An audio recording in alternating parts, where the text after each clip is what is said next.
Hello, good morning to all. അപ്പം ഏകദേശം ഒരു മാസമായിട്ടോ ഞാൻ എൻ്റെ വീട്ടിൽ വന്നിട്ട്. അപ്പം ഇന്ന് കൂട്ടാൻ ചിക്കനായിട്ട് ഇന്നലെ തന്നെ വന്നിട്ടുണ്ടായിരുന്നു. ആ വീഡിയോ ഒന്നും നമ്മൾ എടുത്തിട്ടില്ല. രാവിലെ തന്നെ ചിക്കനായിട്ട് ചായ കുടിക്കാൻ പാലസ് നല്ല ഉറക്കാണ്. ചായക്ക് ഇടാം പുട്ടും ചിക്കൻ കറിയായിരുന്നു ഉണ്ടായിരുന്നത്. പിന്നെ ഞങ്ങൾ ജസ്റ്റ് ഒന്ന് പുറത്ത് പോയിട്ട് വരാമെന്ന് വിചാരിച്ചു. തലയാട് വരെ പോവാണ്. അപ്പം ചുമ്മാ പോവാണ് കേട്ടോ, വെറുതെ പുറത്ത് പോകാമെന്ന് പറഞ്ഞും കൊണ്ട് തലയാട് വരെ ഒന്ന് പോയിട്ട് വരാമെന്ന് വിചാരിച്ച് പോവാണ്. അത് വഴി തിരിച്ചു വരുന്ന സമയത്ത് ഞങ്ങൾ തോട് വരെ പോവാന്ന് പറഞ്ഞപ്പോൾ ജിതിനേട്ടനൊക്കെ പറഞ്ഞു. അങ്ങനെ ഞങ്ങൾ രണ്ടുപേരും കൂടെ തോട്ടിലൊക്കെ പോയി കുറേ സമയം അവിടെ ഇരുന്നു. എങ്ങനെയുണ്ട് ഞങ്ങളെ വെള്ളച്ചാട്ടം? അടിപൊളിയല്ലേ? അവിടുന്ന് വീഡിയോസും ഫോട്ടോസും ഒക്കെ എടുത്തിട്ടാണ് ഞങ്ങൾ വന്നത്. വരുന്ന വഴി റാഫിക്കനെ കണ്ടിട്ടുണ്ടായിരുന്നു. റാഫിക്ക, നീ എന്താ പോയില്ലെന്ന് ചോദിച്ചു കുറേ കളിയാക്കിട്ടോ. ഒരു മാസമായില്ലേ വന്നിട്ട്.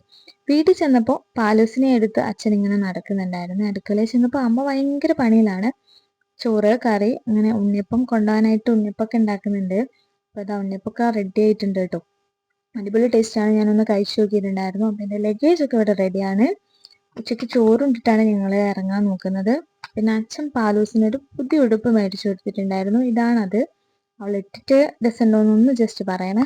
അപ്പം ഇതാണ് ഡ്രസ്സ്. ഏകദേശം ഒരു 2:30-3 മണിയൊക്കെ ആയപ്പോഴത്തേക്കും ഞങ്ങൾ പോന്നു കേട്ടോ. അമ്മയ്ക്ക് ഭയങ്കര സങ്കടമുണ്ടേ. ഒരു മാസമായില്ലേ വീട്ടിൽ, ഇനി തനിച്ചിരിക്കണമല്ലോ. പിന്നെ ഞങ്ങൾ ഇറങ്ങി. ഏകദേശം ഒരു 4 മണിയായപ്പോഴത്തേക്കും വീട്ടിലെത്തി കേട്ടോ. അപ്പം എല്ലാവർക്കും ഇവിടെ സന്തോഷമാണ് കേട്ടോ എത്തിയതിൽ. അടുത്ത വീഡിയോയിൽ കാണുന്നവരെ ടാറ്റാ.